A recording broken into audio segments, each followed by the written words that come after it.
മരുഭൂപ്രയാണത്തിൽ ചാരിടുവാൻ ഒരു നല്ല നായകൻ നിനക്കില്ലയോ? കരുതും നിനക്കവൻ വേണ്ടതെല്ലാം, തളരാതെ യാത്ര തുടർന്നിടുക. അഴലേറും ജീവിതമരുവിൽ നീ തളരുകയോ ഇനി സഹജേ?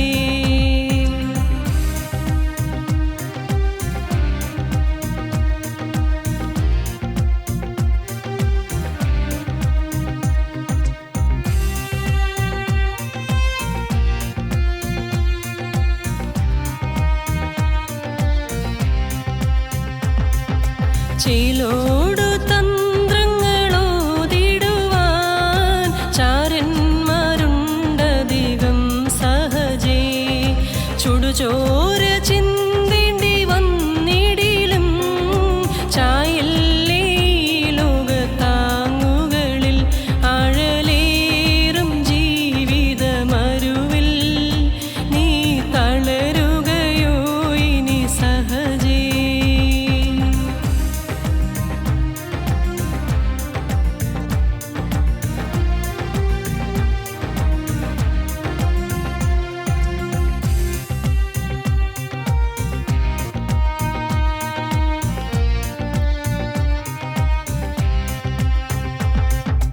കൈപ്പുള്ള വെള്ളം കുടിച്ചിടിലും കൽപ്പന പോലെ നടന്നിടണം. ഏൽപ്പിക്കയില്ലവൻ ശത്രുകയിൽ, സ്വർപ്പൂരം നീയണയും വരെയും. അഴലേറും ജീവിതമരുവിൽ നീ തളരുകയോ ഇനി സഹജേ? ഞങ്ങളും ക്രൂശിക്കപ്പെട്ട ക്രിസ്തുവിനെ പ്രസംഗിക്കുന്നു. ത്രിയേക ദൈവത്തിന് സ്തുതി. കർത്താവായ യേശുക്രിസ്തുവിൻ്റെ അതിപരിശുദ്ധ നാമത്തിൽ നിങ്ങൾക്കെല്ലാവർക്കും എൻ്റെ സ്നേഹവന്ദനം. കർത്താവായ യേശുക്രിസ്തുവിൻ്റെ പാദപീഠത്തിലിരിക്കുവാനും ക്രിസ്തുവിൻ്റെ മുഖത്തേക്ക് നോക്കുവാനും ഒരവസരവും കൂടി നമുക്ക് ലഭിച്ചതിനെ ഓർത്ത് നമുക്ക് ദൈവത്തെ സ്തുതിക്കാം, സ്തോത്രം ചെയ്യാം. ഉൽപ്പത്തി പുസ്തകം 35-ാം അധ്യായത്തിൻ്റെ 1, 2, 3 വാക്യങ്ങളിലാണ് നാം കുറച്ച് നാളുകളായിട്ട് ചിന്തിച്ചു കൊണ്ടിരുന്നത്. അവിടെ യാക്കോബിനോടുള്ള ബന്ധത്തിൽ നിത്യനായ ദൈവം യാക്കോബിന് ചില വചനങ്ങൾ കൊടുക്കുകയാണ്. അവന് ഇനി മുതൽ എങ്ങനെ മുമ്പോട്ട് പോകണമെന്ന്, ഇതുവരെയും വന്നുപോയ പരാജയങ്ങളും തോൽവികളും എല്ലാം സ്വർഗത്തിലെ ദൈവം മറന്നുകൊണ്ട്, അതൊട്ടും ചിന്തിക്കാതെ, അതിലേക്കൊന്നും നോക്കാതെ നിത്യനായ ദൈവം ഇനി അവനോട് എന്ത് ചെയ്യണമെന്നാണ് കൽപ്പിക്കുന്നത്. 1, 2, 3 വാക്യങ്ങൾ നമുക്ക് വായിക്കാം. അനന്തരം ദൈവം യാക്കോബിനോട്, നീ പുറപ്പെട്ട ബേഥേലിൽ ചെന്ന് പാർക്ക. നിന്റെ സഹോദരനായ ഏശാവിന് മുമ്പിൽ നിന്ന് നീ ഓടിപ്പോകുമ്പോൾ നിനക്ക് പ്രത്യക്ഷനായ ദൈവത്തിന് അവിടെ ഒരു യാഗപീഠം ഉണ്ടാക്കുക എന്ന് കൽപ്പിച്ചു. അപ്പോൾ യാക്കോബ് തൻ്റെ കുടുംബത്തോടും കൂടെയുള്ള എല്ലാവരോടും, നിങ്ങളുടെ ഇടയിലുള്ള അന്യദേവന്മാരെ നീക്കിക്കളഞ്ഞ് നിങ്ങളെ ശുദ്ധീകരിച്ച് വസ്ത്രം മാറുവിൻ. നാം പുറപ്പെട്ട് ബേഥേലിലേക്ക് പോകാം. എൻ്റെ കഷ്ടകാലത്തിന് പ്രാർത്ഥന കേൾക്കുകയും ഞാൻ പോയ വഴിയിൽ എന്നോട് കൂടെ ഇരിക്കുകയും ചെയ്ത ദൈവത്തിന് ഞാൻ അവിടെ ഒരു യാഗപീഠം ഉണ്ടാക്കുമെന്ന് പറഞ്ഞു. സ്തോത്രം. ആത്മീകമായ പുതുക്കത്തിനു വേണ്ടി നാം എന്ത് ചെയ്യണം? അല്ല, ആത്മീയമായ ഉണർവിന് വേണ്ടി നാം എന്താണ് ചെയ്യേണ്ടത്? നാം ഓരോരുത്തരും എന്താണ് ചെയ്യേണ്ടത്? കൂട്ടായ്മ ഉണരണമെങ്കിൽ, ദേശം ഉണരണമെങ്കിൽ നാം ഓരോരുത്തരും ഉണരണം. ആത്മീയമായ ഉത്തേജനം, ആത്മീയമായ ഒരു നവീകരണം അതെങ്ങനെ ലഭിക്കുമെന്നുള്ളത് ഈ വചനത്തിലൂടെ നാം ചിന്തിച്ചു കൊണ്ടിരിക്കുകയായിരുന്നു. നിത്യനായ ദൈവം യാക്കോബിന് വചനം കൊടുത്തു. ഒന്നാമത് വചനം കേട്ടു, ദൈവത്തിൻ്റെ വചനം അവൻ കേട്ടു, അത് അവൻ അനുസരിക്കുവാനായിട്ട് തീരുമാനമെടുത്തു. ഒന്നാമത്തെ കാര്യം, ആത്മീയമായ ഉണർവിന് നാം ഓരോരുത്തരും ദൈവത്തിൻ്റെ വചനം കേട്ട് അത് അനുസരിക്കണം. രണ്ടാമത്, യാക്കോബിനോട് പറഞ്ഞു, നീ ബേതേലിലേക്ക് മടങ്ങിപ്പോകാം, നീ ബേതേലിൽ ചെന്ന് പാർക്കുക, നീ ഒന്ന് മടങ്ങിപ്പോകണം. ആത്മീയ ജീവിതത്തിൽ ഒരു മടങ്ങിപ്പോക്ക് അത്യാവശ്യമാണ്. ഈ രീതിയിൽ നീ പോയാൽ നിന്റെ ജീവിതം അധപ്പതിച്ചു പോകും, നിന്റെ ജീവിതം അധോഗതിയിലേക്ക് നീങ്ങും. പ്രശ്നങ്ങളും, അവിടെ ഒരു വലിയൊരു പ്രശ്നം യാക്കോബിന് നേരിട്ടു. അതിനെക്കുറിച്ച് ഞാൻ ഇപ്പോൾ വിവരിക്കുന്നത്, അത് നമുക്കറിയാം 34-ാം അധ്യായത്തിൽ. എന്നാൽ ഇതിൽ നിന്ന് നീ കരകയറണമെങ്കിൽ, നിനക്കൊരു പുതുക്കത്തിൻ്റെ അനുഭവത്തിലേക്ക് നീ മടങ്ങി വരണമെങ്കിൽ നീ ബേതേലിലേക്ക് മടങ്ങി വരണം. ബേതേൽ എന്ന് പറഞ്ഞാൽ ദൈവത്തിൻ്റെ ഭവനം. ഒരിക്കൽ നീ സമർപ്പണമെടുത്തത്, ദൈവസന്നിധിയിൽ സമർപ്പണമെടുത്ത് കല്ലെടുത്ത് നീ ദൈവത്തോട് നിന്റെ സമർപ്പണം പറഞ്ഞ് കല്ല് നാട്ടിയ ഒരു സ്ഥലമുണ്ട്. അത് 10-20 വർഷങ്ങൾക്ക് മുമ്പാണ്. അതും ഇപ്പോൾ ഞാൻ വിവരിക്കുന്നില്ല. എന്നാൽ ആ സമർപ്പണത്തിലേക്ക് നീ മടങ്ങി വരണം. ഒരു മടങ്ങിപ്പോക്ക് ആവശ്യമാണ്. ഇപ്പോൾ പോകുന്ന പോക്കിലൂടെ നീ നിത്യനാശത്തിലേക്കാണ് പോകുന്നത്. ഇതിനു വേണ്ടി അല്ല യാക്കോബേ ഞാൻ നിന്നെ തിരഞ്ഞെടുത്തത്. നിനക്ക് ആയുസ്സും ആരോഗ്യവും തന്ന് ലാബാൻ്റെ കയ്യിൽ നിന്ന് നിന്നെ രക്ഷിച്ച് വിടുവിച്ച് നീ ഇത്രത്തോളം കൊണ്ടുവന്ന് ഇവിടം വരെ കൊണ്ടുവന്നത് നീ നഷ്ടപ്പെട്ടു പോകാനല്ല.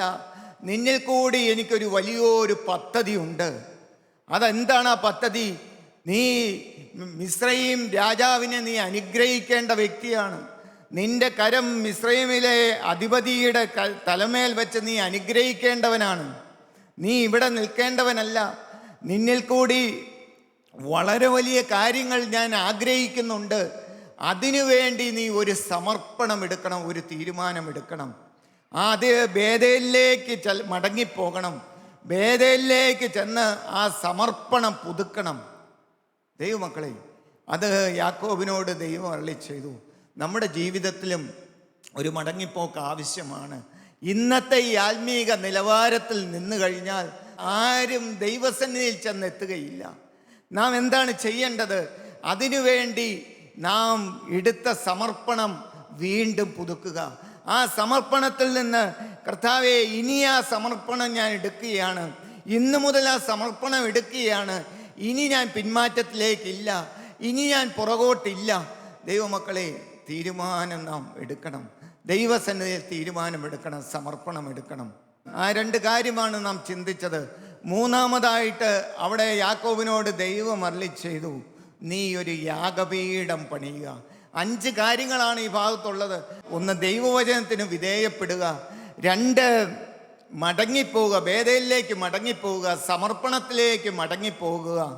3, യാഗപീഠം ഉണ്ടാക്കുക. 4 കാര്യം അന്യദൈവങ്ങളെ നീക്കിക്കളയുക. 5 കാര്യം ശുദ്ധീകരണം പ്രാപിക്കുക. ഈ 5 കാര്യങ്ങളെക്കുറിച്ച് ചിന്തിക്കുവാനാണ് ഞാൻ ആഗ്രഹിക്കുന്നത്. ദൈവമക്കളെ, യാഗപീഠം പണിയുവാൻ നിത്യനായ ദൈവം യാക്കോബിനോട് കൽപ്പിക്കുകയാണ്. ഇതുവരെയും ദൈവം യാക്കോബിനോട് പറഞ്ഞിട്ടില്ല നീ ഒരു യാഗപീഠം പണിയുവാൻ. എന്നാൽ സ്വർഗത്തിലെ ദൈവം ഇന്ന് പറയുകയാണ്, ഈ സമയത്ത് പറയുകയാണ്, ഈ നിർണായകമായ സമയത്ത് പറയുകയാണ്, നീ ഒരു തീരുമാനമെടുക്കണം, നീ ഒരു സമർപ്പണം എടുക്കണം. നീ ബേതേലിൽ ചെന്ന് ഒരു യാഗപീഠം പണിയണം. അവിടെ വെച്ചല്ല യാഗപീഠം പണിയെന്ന് നാം വായിക്കുമ്പോൾ അറിയാം. അവൻ ബേതേലിൽ ചെന്ന് യാഗപീഠം പണിതു എന്നാണ് നാം അവിടെ വായിക്കുന്നത്. യാഗപീഠം എന്ന് പറഞ്ഞാൽ എന്താണ്? നമുക്ക് വേദപുസ്തകത്തിൽ പഴയ നിയമത്തിലെല്ലാം യാഗപീഠങ്ങളെക്കുറിച്ചും യാഗങ്ങളെക്കുറിച്ചും ഒത്തിരി വിവരണങ്ങളുണ്ട്. ഈ ലേവ്യ പുസ്തകവും പുറപ്പാട് പുസ്തകത്തിലെ ചില ഭാഗങ്ങളും സംഖ്യാപുസ്തകങ്ങളും ഒക്കെ വായിക്കുമ്പോൾ യാഗങ്ങളെക്കുറിച്ച് നാം വായിക്കുന്നുണ്ട്. യാഗങ്ങളെക്കുറിച്ച് ഹോമയാഗം, സമാധാനയാഗം, അകൃത്യയാഗം, അങ്ങനെ പല യാഗങ്ങളെക്കുറിച്ചും നാം വായിക്കുന്നുണ്ട്. ഈ യാഗങ്ങളുടെ നീണ്ട പരമ്പരയാണ് ഇവിടെ നാം കാണുന്നത്. എന്താണ് ഈ യാഗപീഠം എന്ന് പറയുന്നത്? ഞാൻ പഴയ നിയമത്തിലെ ഒരു കാര്യം പറയുകയാണ്. നമ്മൾ യാഗപീഠത്തെക്കുറിച്ചൊക്കെ പലതും വായിക്കുന്നുണ്ട്. യാഗമൃഗത്തെ അവിടെ കൊന്ന് അവിടെ യാഗമർപ്പിക്കുന്നു. ഈ യാഗപീഠത്തിൻ്റെ അടുത്ത് ഒരു യാഗമൃഗത്തെ കെട്ടിയാൽ ഈ യാഗപീഠം സംസാരിക്കുമെങ്കിൽ എന്താണ് ആ യാഗപീഠം പറയുന്നത്?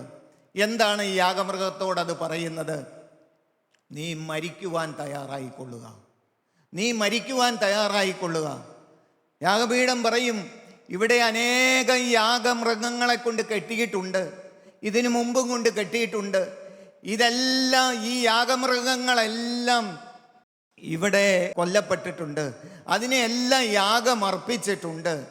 നീ മരിക്കുവാൻ തയ്യാറായിക്കൊള്ളുക. You have come to die. നിങ്ങൾ മരിക്കുവാൻ തയ്യാറായിക്കൊള്ളുക. അതാണ് ഈ യാഗപീഠം തരുന്ന സന്ദേശം. ഇവിടെ യഹോവയായ ദൈവം ഇവിടെ തരുന്ന സന്ദേശം എന്താണ്? നമുക്ക് തരുന്ന ദൂതെന്താണ്? നാം ഓരോരുത്തരും സ്വയത്തിന് മരിക്കണം. എന്തുകൊണ്ടാണ് സ്വയത്തിന് മരിക്കണം എന്ന് പറയുന്നത്? നമ്മുടെ ജീവിതത്തിലേക്ക് ചിന്തിക്കുകയാണെങ്കിൽ ഏതൊരു പാപത്തിൻ്റെയും കാരണം സ്വയമാണ്. ഏത് പാപം നമ്മുടെ ജീവിതത്തിൽ വരുന്നുണ്ടെങ്കിൽ അതിൻ്റെ പിന്നിൽ സ്വയമുണ്ട്. ഈ സ്വയം മരിക്കാതെ ഒരിക്കലും നമുക്ക് പാപത്തിന്മേൽ ജയം കിട്ടുകയില്ല. ഈ സ്വയം എന്നുള്ളത് നമ്മുടെ രക്തത്തിൽ അലിഞ്ഞു ചേർന്നിരിക്കുന്ന കാര്യമാണ്. എൻ്റെയും നിങ്ങളുടെയും കാര്യം. ഞാൻ നിങ്ങളിൽ നിന്ന് മാറിയതുകൊണ്ട് പറയുന്ന ഒരു വ്യക്തിയല്ല. ദൈവമക്കളെ, സ്വയം എന്നിൽ എത്രമാത്രമുണ്ട്. യാഗപീഠത്തെക്കുറിച്ച് ചിന്തിക്കുമ്പോൾ യാഗമൃഗത്തെ കൊല്ലുന്നു, അവിടെ യാഗം അർപ്പിക്കുന്നു. ഇതാ മരിക്കുവാൻ തയ്യാറായിക്കൊള്ളുക. നാം ഓരോരുത്തരും മരിക്കുവാൻ തയ്യാറാകണം, സ്വയത്തിന് മരിക്കുവാൻ തയ്യാറാകണം. അപ്പോസ്തലനായ പൗലോസ് 1 കൊരിന്ത്യ ലേഖനം 15-ാം അധ്യായത്തിൻ്റെ 31-ാം വാക്യം. 1 കൊരിന്ത്യ ലേഖനം 15-ാം അധ്യായത്തിൻ്റെ 31-ാം വാക്യം. നമ്മുടെ കർത്താവായ ക്രിസ്തുയേശുവിങ്കൽ എനിക്ക് നിങ്ങളിലുള്ള പ്രശംസയാണ്. ഞാൻ ദിവസേന മരിക്കുന്നു, ഞാൻ ദിവസേന മരിക്കുന്നു. അപ്പോസ്തലൻ പറയുകയാണ്, ഞാൻ ദിവസേന മരിക്കുകയാണെന്ന്. ഞാൻ മരിക്കുന്നു. അപ്പോസ്തലനെ കുറിച്ച് നാം പരിശോധിക്കുമ്പോൾ ഒരിക്കൽ നിഷ്ഠൂരനായി ജീവിച്ച് ഇതാ ദൈവജനത്തെ നശിപ്പിക്കുന്നതിന് വേണ്ടി ഓടി നടന്ന ഒരു യുവാവായിരുന്നു ശൗല്, പുതിയ നിയമത്തിൽ ശൗല്. എന്നാൽ സ്വർഗത്തിലെ ദൈവ അപ്പോസ്തലനെ പിടിച്ചു, അപ്പോസ്തലന് രൂപാന്തരം കൊടുത്തു, മാനസാന്തരപ്പെട്ടു. അപ്പോസ്തലൻ അനേക ലേഖനങ്ങൾ എഴുതി. നമുക്കറിയാമല്ലോ, വേദപുസ്തകത്തിൽ അനേക ലേഖനങ്ങൾ എഴുതിയിട്ടുണ്ട്. മിഷണറി യാത്രകൾ ചെയ്തു. ദൈവമക്കളെ, എന്നാൽ അപ്പോസ്തലൻ പറയുകയാണ്, ഞാൻ ദിവസേന മരിക്കുന്നുവെന്ന്. ഞാൻ എന്ന വ്യക്തി മരിച്ചേ പറ്റൂ. ദൈവമക്കളെ, ഞാൻ എന്ന വ്യക്തി, എന്നിലെ എന്തെല്ലാം സ്വയങ്ങളുണ്ട്, ഏതെല്ലാം രീതിയിൽ ആ സ്വയം വ്യാപരിക്കുന്നുണ്ട്, അത് നാം ശാന്തമായിട്ട് എനിക്കെൻ്റെ കാര്യത്തെ അറിയാൻ പറ്റുകയുള്ളൂ. നമുക്ക് ഓരോരുത്തരുടെയും ജീവിതത്തിൽ സ്വയം വ്യാപരിക്കുന്നുണ്ട്. അതുപോലെ അപ്പോസ്തലൻ്റെ ജീവിതത്തിൻ്റെ പ്രമാണമായിട്ട് പറയുന്ന ഒരു വാക്യമുണ്ട്. ഗലാത്യ ലേഖനം 2-ാം അധ്യായത്തിൻ്റെ 20-ാം വാക്യം. ഞാൻ ക്രിസ്തുവിനോടുകൂടെ ക്രൂശിക്കപ്പെട്ടിരിക്കുന്നു, ഇനി ജീവിക്കുന്നത് ഞാനല്ല, എന്നിൽ ജീവിക്കുന്ന ക്രിസ്തു അത്രയെന്ന്, എന്നിൽ വസിക്കുന്ന ക്രിസ്തു അത്രയെന്ന്. ഞാൻ ക്രിസ്തുവിനോടുകൂടെ ക്രൂശിക്കപ്പെട്ടിരിക്കുന്നു, ഇനി ജീവിക്കുന്നത് ഞാനല്ല. ഞാൻ എന്ന വ്യക്തിയേ ഇല്ല, എൻ്റെ ഇഷ്ടങ്ങളില്ല, എൻ്റെ താല്പര്യങ്ങളില്ല, എനിക്ക് അഭിമാനിക്കാനുള്ള ഏറെ വിഷയങ്ങൾ എനിക്കുണ്ട്. അപ്പോസ്തലൻ തന്നെ ഒരിക്കൽ പറയുന്നുണ്ട്, ഫിലിപ്പിയ ലേഖനം 3-ാം അധ്യായത്തിൻ്റെ 3, 4, 5 വാക്യങ്ങൾ നാം വായിക്കുമ്പോൾ അപ്പോസ്തലന് അഭിമാനിക്കാനുള്ള വിഷയങ്ങൾ പലതുമുണ്ട്. എങ്കിലും അപ്പോസ്തലൻ ആ വാക്യം അവസാനിക്കുമ്പോൾ ഇങ്ങനെയാണ് പറയുന്നത്, എനിക്ക് ലാഭമായിരുന്നതെല്ലാം ഞാൻ ഛേദമെന്നെണ്ണുന്നു എന്ന്. എനിക്ക് ലാഭമായിരുന്നത്, എനിക്ക് അവകാശപ്പെടാനുള്ളത്, എനിക്ക് അഹങ്കരിക്കാനുള്ളത്, എനിക്ക് എൻ്റെ നേട്ടങ്ങളെല്ലാം ഞാൻ ഇതാ ഛേദമെന്നെണ്ണുകയാണ്, അതെല്ലാം ഞാൻ ഉപേക്ഷിക്കുകയാണെന്ന്. ദൈവമക്കളെ, വചനം കേട്ടുകൊണ്ടിരിക്കുമ്പോൾ ഞാൻ പറയുന്നത് ഇത്തിരി ഗൗരവമുള്ള കാര്യമാണ്. ഞാൻ എന്നോടും കൂടി പറഞ്ഞുകൊണ്ടാണ് ദൈവമക്കളെ ഇവിടെ നിൽക്കുന്നത്.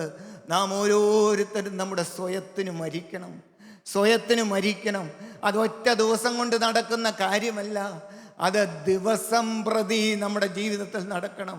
കർത്താവേ, ഈ സ്വയം എന്നിൽ നിന്ന് പൂർണ്ണമായിട്ടും ഉന്മൂലനം ചെയ്യണം. കർത്താവേ, യേശു എന്നിൽ വളരണം, യേശു എന്നിൽ നിറയണം. ദൈവമക്കളെ, സിംഹാസനത്തിൽ രണ്ടുപേരിക്കത്തില്ല. ഒരു സിംഹാസനത്തിൽ രണ്ടുപേരിക്കില്ല. ഒന്നുകിൽ യേശു ക്രിസ്തു അല്ലെങ്കിൽ ഞാൻ. നമ്മുടേതായ ആ ഹൃദയമാകുന്ന സിംഹാസനത്തിൽ ക്രിസ്തു ഇരിക്കണം, ക്രിസ്തുവിനിടം കൊടുക്കണം. കർത്താവെ, ഇതുവരെയും ഞാനിരുന്നു. എൻ്റെ ഇഷ്ടങ്ങൾ, എൻ്റെ ആഗ്രഹങ്ങൾ, എൻ്റെ ആത്മീകം, എൻ്റെ വചന നിശ്ചയം, എൻ്റേതായ മികവും തികവും ഇതെല്ലാം ഞാൻ താഴെ വയ്ക്കുന്നു. ദൈവമക്കളെ, സ്വയം എന്നിൽ നിന്ന് മാറിക്കഴിഞ്ഞാൽ പല അഭിപ്രായ വ്യത്യാസങ്ങളും തമ്മിൽ നിന്ന് മാറും. നമുക്ക് ഒരു മനസ്സ് കിട്ടും. ഇന്ന് കുടുംബങ്ങളിൽ ഒരു മനസ്സുണ്ടോ? ഭാര്യയും ഭർത്താവും ഒരു മനസ്സാണോ? പുറമേ ചിരിക്കും, ഒന്നിച്ച് യാത്ര ചെയ്യും, എല്ലാം ശരിയാണ്. പക്ഷേ ഇന്ന് ഒരു മനസ്സുണ്ടോ? ദൈവമക്കളെ, ഇന്ന് കുടുംബങ്ങൾ ഛിദ്രിച്ച് കഴിയല്ലേ? ഇന്ന് അഭിപ്രായ വ്യത്യാസങ്ങളല്ലേ?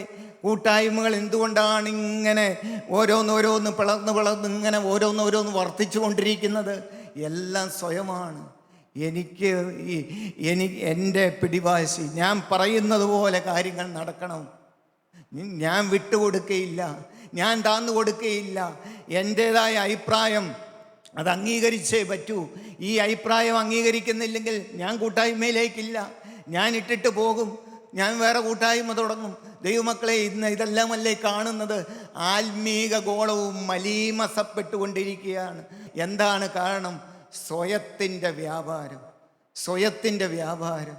ദൈവമക്കളെ, ഈ സ്വയമാണ്, ഈ സ്വയം വന്നതോടുകൂടിയാണ് ദൂതന്മാര് നിലംപരിചായിപ്പോയത്.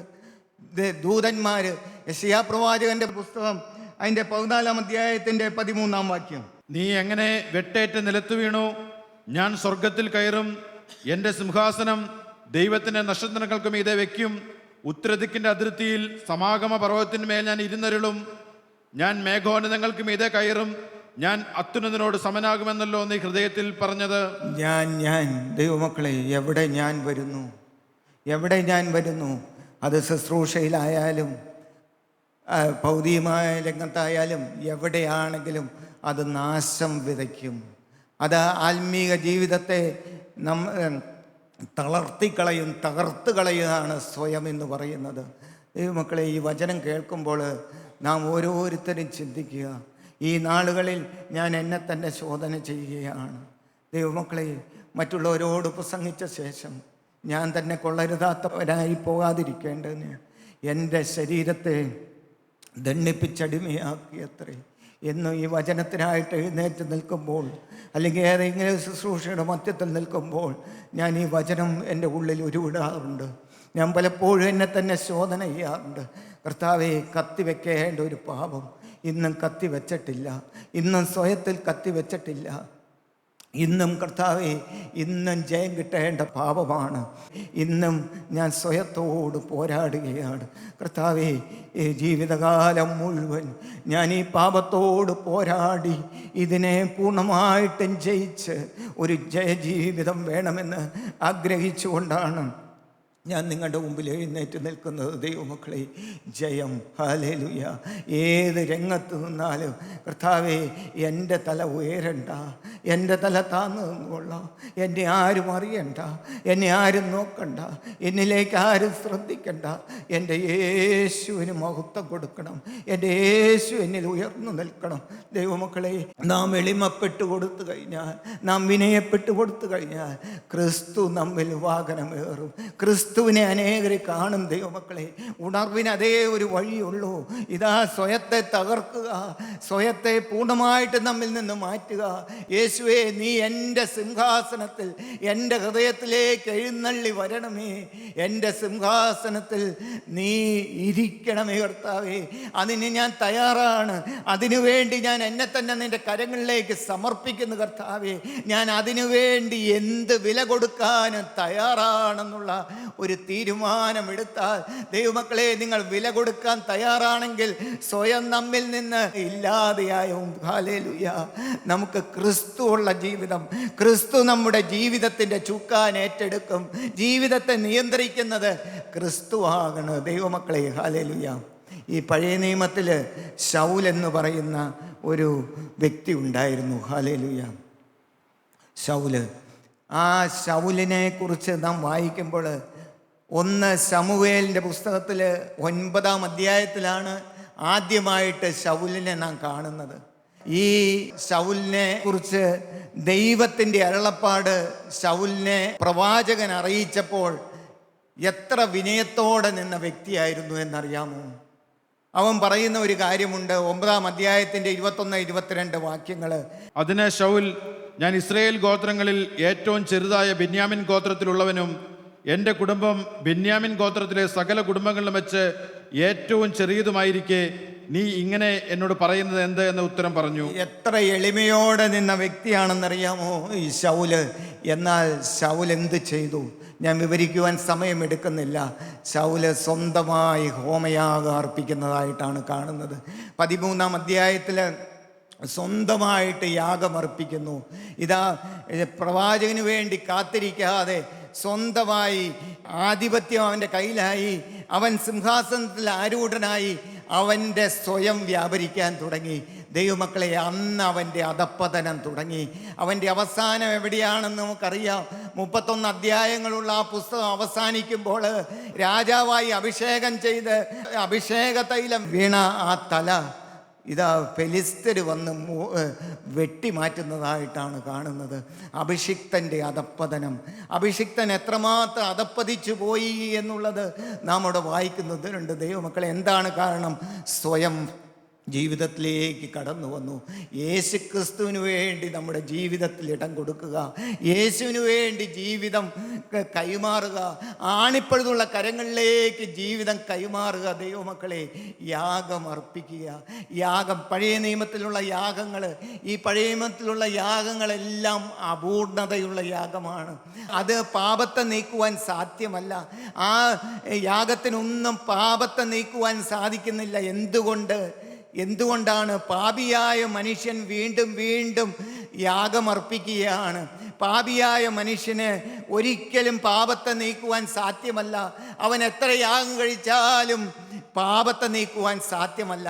എന്നാൽ ദൈവമക്കളെ, ഇത് തിരിച്ചറിഞ്ഞ ജീവനുള്ള ദൈവം തൻ്റെ ഏകജാതനായ പുത്രനെ ഈ ഭൂമിയിലേക്ക് അയച്ചു. ദൈവമക്കളെ, യേശുക്രിസ്തുവിൻ്റെ യാഗത്താൽ, ആ ക്രൂസിലെ യാഗത്താൽ, ഹല്ലേലൂയ, എന്നേക്കുമായ ഒരു വീണ്ടെടുപ്പ് ക്രിസ്തു നമുക്ക് തന്നു. എബ്രായ ലേഖനം 9-ാം അധ്യായം വായിക്കുമ്പോൾ നമുക്കറിയാം, എന്നേക്കുമായ ഒരു വീണ്ടെടുപ്പ്.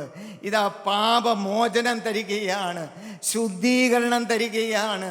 ദൈവമക്കളെ, വിശുദ്ധീകരണം തരികയാണ് യേശുക്രിസ്തുവിൻ്റെ യാഗത്താൽ.